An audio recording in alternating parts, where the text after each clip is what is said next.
What's going on, guys? Ethan York here, back with another video. I was kind of iffy on making this video in the first place just because it covers something that is a little bit private that I wasn't sure that I really wanted to share, but there are a couple of subtopics within the overall topic that I wanted to cover, so I figured why not? Maybe you guys would find this entertaining and potentially educational in some way as well. So the topic of today's video is going to be how much did I pay for my 2018 BMW M3 competition? Now, I've got the window sticker right here, so I'm going to go ahead and read off my list of options, how much the car MSRP'd for. I didn't pay MSRP, so I'll go over, how I managed to get myself that deal. Did I lease it or did I finance it? All that stuff I will go over. I've seen a lot of these videos on the internet where people drag on going over how much they pay for the car. I'm going to try to get straight to the point for you guys. So without any further interruption, let's just jump right into this one. Oh my god, I cannot read without my glasses. I am actually blind. So the MSRP price of this car with no options on it whatsoever was $66,500. Now, I did get a pretty decently spec'd out car. I didn't get the highest end one, even though I was offered a really good deal on an M3 CS. I decided that that wasn't really something that I wanted. So I went ahead and went with the regular competition pack anyway with the set of options that I really wanted. Now, anybody that's familiar with BMW will know that every option on a BMW is crazy expensive. Now, is it always worth the price tag? Most of the time, it's debatable. I mean, I've seen paint codes on BMWs go for close to $6,000, which I think is a little ridiculous. I didn't get any special paint code or anything like that, but I'll go over what options I do have as well as how much they cost, and then we'll add up the MSRP price of the car at the end. So obviously the first and fanciest option on the car, most expensive option, is going to be the competition package. That is a $4,700, $4,750 to be exact, option on the car. I'll throw up some pictures right now that I've taken of my car that kind of show off some of the things that comes with. It does come with the 666M competition wheels, which is pretty much the only reason I wanted the competition package. But it does also up the horsepower by 20. Torque stays the same. It comes with the black kidney grills, the black fender grills that are fake, and the black M3 logo in the back of the car. Now, it does not come with any of the carbon fiber aero that you guys may have seen on the car. All of that was provided by RW Carbon in Anaheim. I'll go ahead and I'll link their Instagram down below as well so you can check them out. If you get any carbon fiber options from BMW, you do have that option, but oh my goodness, are you going to be paying a lot of money? And I don't find that the M Performance parts on this car, as far as the aero are concerned, are aggressive enough for me. I really like the way the diffuser looks. It's massive. And so is the lip. I just prefer that style over the M Performance ones, and I saved a pretty hefty amount of money on it anyway, which I know some people will get angry like, oh, why didn't you buy the most expensive carbon fiber that they have out there? The diffuser and the lip both scrape at the current height, and I'm really not trying to spend, nearly $2,000 on a diffuser and another $2,000 on a lip if I'm just going to ruin them at some point. But anyway, after the competition package, the next item on the list is the driving assistance package. That is a $500 option. This is by far the most useless option on this car. Now, the reason I say that is it comes with the safety features that BMW has. Really, the only one that's useful is the car does have the ability to brake itself if it gets too close to another car, and it'll alert you if you're coming up on somebody too fast. The reason I say it's useless, it's a $500 option. This is obviously the base price of the car is $66,000. I paid a little bit more than that because I do have some options, but I sell Hondas every day. A base model Civic is 21 and some change. It's the Civic LX, and it comes with all of the Honda sensing safety features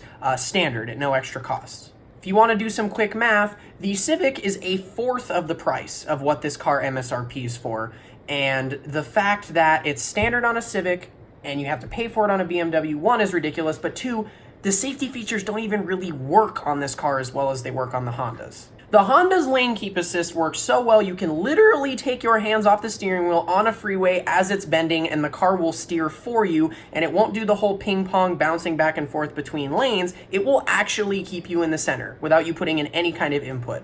The only lane keep assist that it has on this car are two little orange lights that are lanes that show up in your center gauge cluster, and it'll yell at you if you go outside the lane, but it won't actually do any adjustment to pull you back or keep you in the center. So now that I got that ran out of my way, shameless plug to Honda, by the way. For as inexpensive as they are, Hondas are great cars, and now they're loaded with features that the BMWs don't even come with that I figured I should mention. So if anybody needs a Honda and you're in the Southern California area, let me know, because I'll get you a great deal. The next option that's on here is the executive package. Now this executive package comes with, it looks like, 7 different options, or 7 different items within this one option, but I really only cared about 2. It comes with a heated steering wheel, the parking sensors front and rear, the adaptive headlights, automatic high beams, side and top view camera, the parking assistant, and the heads-up display. Only 2 ones that I care about are the park distance, the parking sensors, because this is the biggest car I've never owned. It's not like the old 3 Series. Everybody is ranted about the F80 chassis because it's so much bigger than every other M3, especially like E36s, E46s. These cars are massive compared to those cars. And my other daily driver, or before I blew it up, was a 135i, which is significantly smaller. So I really wanted parking sensors just to more or less protect my investment, make sure I don't accidentally crash my 2018 M3. The only other option as a part of that I really care about are the headlights. The headlights define the front end of this car.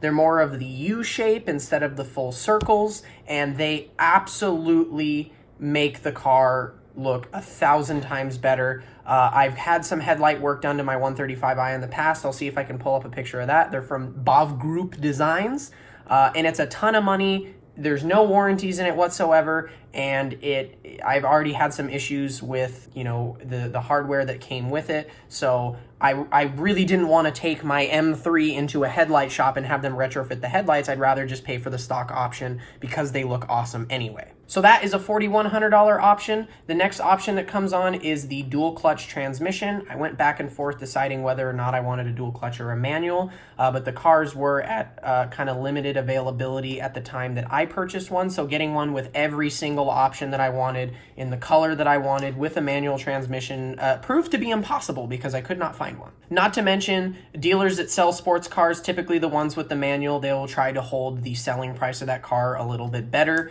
than ones that are automatic, just because the manuals are much harder to find. You see that with any car that's out there that's relatively hard to find or has a relatively hard to find set of options. For example, I'm sure if I would have found a Yas Marina Blue, which is the color that I really wanted, they probably would have been a little more hesitant to give me such a hefty discount because it's a Yas Marina Blue. Everybody wants that color. It's in high demand and there's not a lot of them. The next option on there is a $500 option for active blind spot detection. I could have gone with or without that option, but I didn't order the car, so it just came with it, whatever. $300 for Apple CarPlay, which again I find ridiculous because the Hondas that I sell, from most of the sport trims all the way up, which is the second in line of about 5 or 6 trims on Hondas, all come with Apple CarPlay and Android Auto standard for no extra cost. And you're buying a car that's already $60,000+ and you have to pay extra for it anyway. But whatever, that's BMW for you. There's also another $500 charge for Apple CarPlay, for wireless charging. The wireless charger in the armrest is a cool kind of party trick, but honestly, it doesn't charge your phone very fast, and if you close the armrest, your phone will overheat and not charge anyway. Not to mention, it's not very big, so if you have anything bigger than the regular sized iPhone 10 or iPhone 10s, it won't fit. Last but not least, we have the destination charge, which is a $9.95 fee, which brings the total MSRP up to $81,045. Now, did I pay $81,000 and some change? No, I didn't. I work in the car business. I know how dealerships work. I went in knowing that I was trying to try to get myself a good deal, and I thought I got a pretty good deal on this car. Do I think I could have got more money off? Yes, but I already got the car for below what the dealership paid for it, and anytime you really force a dealership to lose money, you're getting a good deal. At least that's how I see it. Even if you get it for at their cost, it's a good deal, but like I said, I got it for a little below cost. I ended up picking it up for $71,000 and some change. I don't remember the exact number off the top of my head, but it was somewhere in that ballpark. So roughly about $10,000 off the MSRP. I believe that was $3,000 back of what the dealership paid for the car. So now going into how exactly I acquired this vehicle. I did lease it. I did not purchase it, and this is going to be the part of the video where everybody starts to freak out because the internet absolutely is 100% against leasing for whatever reason, and this is the topic that I wanted to cover today. Now, before I jump into that, because I know there's some of you watching that are getting impatient, the lease price on this car with $3,500 down, which covered drive-off fees. My payment was $803, including tax if I would have got 10,000 miles a year. I drive a lot, and honestly, I drive more than the maximum amount of miles that I could have put on this car anyway. I got 15,000 miles a year, or 45,000 miles is my limit for the 3 years that I have it. And that brought my payment up to $907 a month, even including tax. Now, a big reason why I lease this car. Now, I'm 20 years old. I've owned 9 cars. I go through cars really, really fast. Most of the cars that I've owned, I've gone through them because I've blown them up. But a lot of the times I just want something new. I want something different, just to experience something different. Now, at the same time, the reason I decided to lease this car was for both good and bad reasons. The bad reason would be, in 3 years, if I'm not in a financial position where I can afford this car anymore, I can hand the keys back to BMW as long as I haven't thrashed the car and I'm under the miles, or at least at it. I can hand the keys back and I could go and I could walk into, say, a Honda dealership, for example, buy a Honda for myself, decide to downsize a little bit if I can't afford the car in 3 years. Now, here's where the optimist in me comes in play. Most high-end supercars, for me, are massive masterpieces of automotive art. The body lines, the way that these engineers design these cars, they're absolute works of art. And I personally see myself upgrading from this M3 to something like, say, a 720S, a 488 Spider, something like that in 3 years. I don't know how I'm going to get there, but I'm going to push myself because that is a big goal for me. In an ideal situation, I'd like to keep both cars because realistically, this has been the car. This is my 9th car, as I said previously, and I've loved this car every second. It's everything that I ever expected it to be and then some. In an ideal situation, I'd like to have this and have a supercar on the side. Granted, this is 3 years from now. A lot of things can change in 3 years. So maybe I get to the point, because obviously you can't only have one car when you have a supercar. So we'll see. That's the optimist in me talking. But I lease the car mainly because I want to see if in 3 years I'm able to afford something like a 720S, like a 488, something like that. So we'll see. But the reason I wanted to bring up leasing is because so many people on the internet are against it, and that's where math comes into play. That's what an example that I want to give. So like I said in my first video, I'm a really big advocate for credit education, teaching people what it means to have good credit. And the reason why I'm okay with a $907 car payment, or a lease payment, is because I've seen people pay that on cars that literally cost half this much. Now, granted, some of it could be because they went shorter term financing. Other times, and this is more common, they decide, they have a bad credit score, so they end up getting a high interest rate and their payment ends up being expensive. Put this in perspective. If you finance a car for 60 months at a 9% interest rate, a $45,000 car, all right? You're looking at an STI, a Type R, a Golf R, a Focus RS, something like that. If you get 9% on a $45,000 car, your payment is higher than what mine is on a BMW M3 brand new off the showroom floor. For somebody who loves cars, even if I didn't buy this car, 90% of my paycheck would be going towards cars.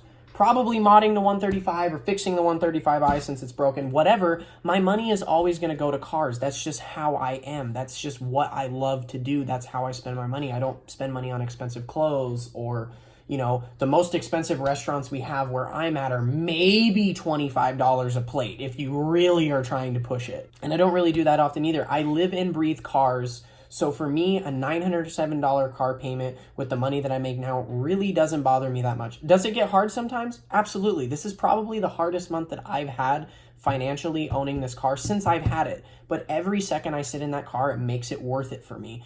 And that is just the way that I am. And the fact that I have seen people buy STIs or Type Rs or whatever and have identical car payments to what I'm paying on this, given that this is a much more capable machine than those two cars, it just made sense for me to lease this car. It seemed like the smart thing to do, and I'm still 100% behind that. Not to mention, if I would have financed this car, I put $3,500 down on the lease. I think I said that earlier. With an $81,000 car, let's say that I did buy this car for $81,000 instead of the $71,000 that I got it for. You're looking at about $9,000 in taxes and probably another $1,500 in document fees. So if I were to put the same amount of money down, right, let's $3,500 down on a $90,000 car. Let's just say I'm financing $86,500.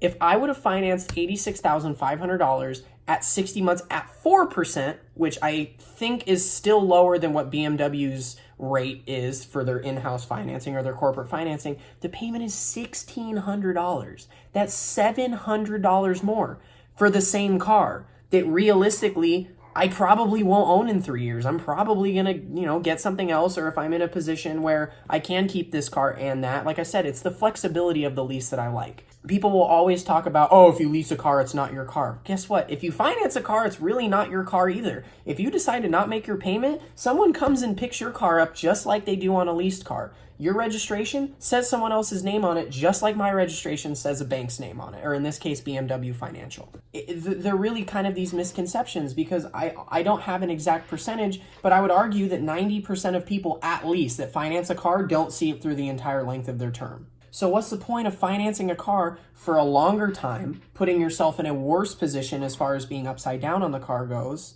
just for a car that you're going to end up trading in eventually anyway? The lease gives you the flexibility to wash yourself with a car in 3 years, but if you finance a car and don't cover all the money in taxes, which in this case I would have had to put $10,000 down or somewhere in that mark just to cover the taxes, just so that my loan amount is equal to what the car's actually worth. And even still, the car's going to depreciate faster than your payments will lower what you owe on the car. So in my eyes, leasing is 100% the way to go. It makes sense. And at least in my particular situation, if you've got loads of money and you've got 97 cars and you make $1 million a year, then sure, you can buy your cars out in full just to give yourself that luxury. But especially for supercars, when you've got 6, 7, 8 cars and you really don't plan on keeping those cars that long and you drive them, 2,000 miles a year, why would you opt to pay $800, $900, $1,000 more on that car note just to finance it instead of lease it? For me, that doesn't make sense. I'm not criticizing anybody who finances their car. Obviously, if I was in the financial position,